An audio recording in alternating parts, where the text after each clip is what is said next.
You know, I'm going to IKEA to do an in-store pickup, and I thought I'd make a video for you guys, starting with this ridiculous European cart that IKEA have with all four wheels moving.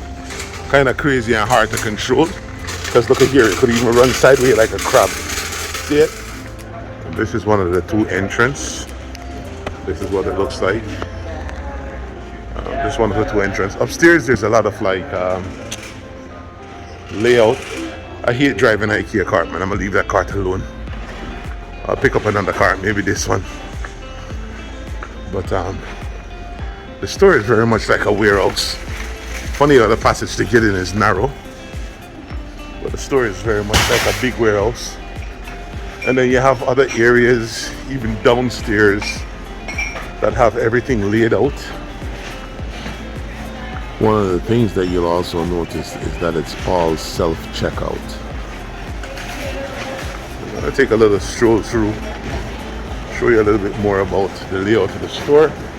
So let me go and pick up the items first, and then we'll accomplish that.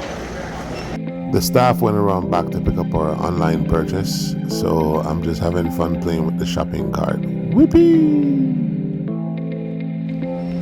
Yeah, so this is how IKEA, this is a cashier, so this is the front of the store. This is how they stock it. They stock it up to the ceiling.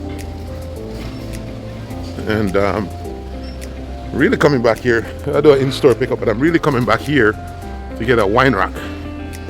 Well, two wine racks.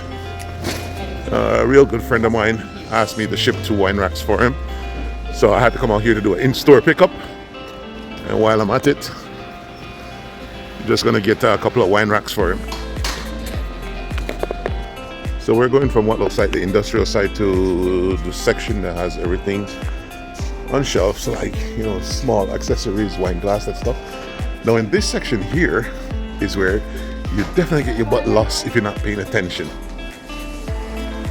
So we're in the pot and the wine glass and wine rack section. I'm gonna grab my wine rack and get out of here.